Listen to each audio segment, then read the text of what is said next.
Hi, everybody. It's Mr. Monica again. We're going to continue today with our story, The Wizard of Oz, by L. Frank Baum.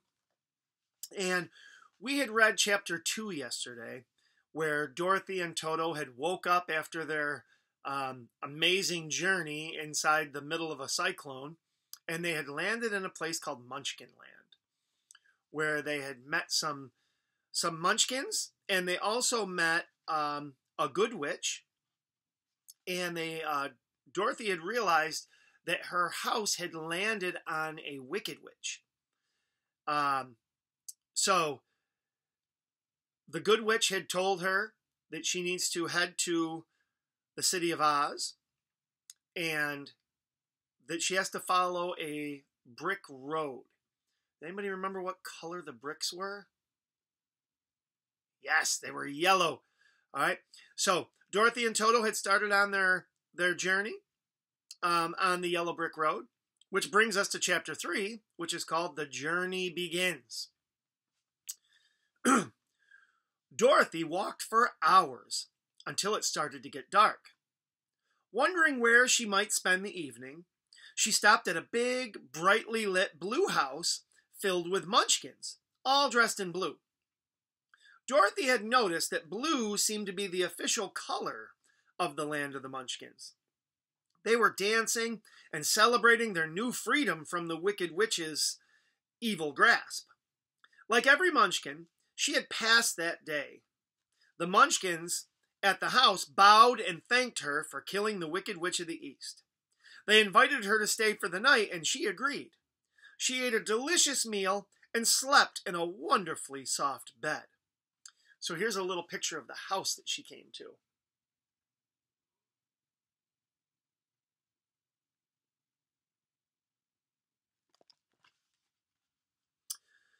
The next morning at breakfast, Dorothy asked Bach, her Munchkin host, how far it was to the Emerald City. I do not know, he replied. I have never been there. We Munchkins tend to keep away from Oz. I do know that it is a long way to the Emerald City. It will take you many days. The country here is rich and pleasant, but you must pass through rough and dangerous places before you reach the end of your journey. This was not at all encouraging to Dorothy, but she was determined to get home. After finishing her meal and thanking her host, she and Toto continued along the road of yellow bricks. When they had gone several miles, she needed to rest, so she climbed a fence and sat on its top rail. Beyond the fence was a big cornfield, and not far away was a scarecrow, placed high on a pole to keep birds from eating the ripe corn.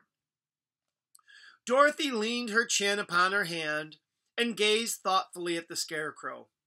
His head was a small sack stuffed with straw, with eyes, a nose, and a mouth painted on it to represent a face. An old, pointed blue hat was perched on his head, and the rest of the figure was a blue suit of clothes, worn and faded, which had also been stuffed with straw. While Dorothy was gazing at the Scarecrow's painted face, she was surprised to see one of his eyes slowly wink at her. Good afternoon, said the Scarecrow in a rather husky voice. Dorothy, in complete amazement, said cautiously, Did you say something? Why, yes, I did, came the reply. I said, Good afternoon, how are you? I'm fine, thank you, answered Dorothy politely. How are you? I'm not feeling well, said the Scarecrow with a groan, for it is very tedious being perched up here night and day to scare away crows. Can't you get down? Asked Dorothy. No, for this pole is stuck up my back. If you will please take away the pole, I shall be greatly obliged to you. Dorothy walked over to the Scarecrow and reached both arms up to lift him off the pole. Being stuffed with straw, he was quite light. As soon as he was on the ground, he gave a big stretch and thanked Dorothy many times. Who are you? He asked curiously, and where are you going? I wanted to show you a little picture of Dorothy and the Scarecrow.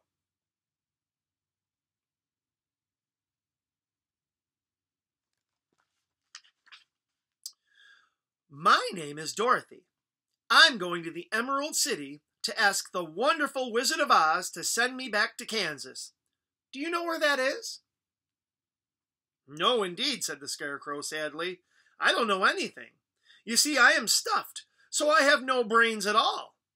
If I went with you, do you think that Oz would give me some?" "Well, it certainly can't hurt to ask," said Dorothy. "If he doesn't, you wouldn't be any worse off than you are now." Delighted by the idea, the Scarecrow decided to give it a try. So, once again, Dorothy set off down the road of yellow bricks with Toto in her arms and her new friend, the Scarecrow, by her side. All right, boys and girls, that is the end of Chapter 3. I'll give you a little preview. Chapter 4 is called Into the Forest. Sounds like it might be scary. Well, I hope you enjoyed Chapter 3. I will see you guys very soon. Have a great day, everybody.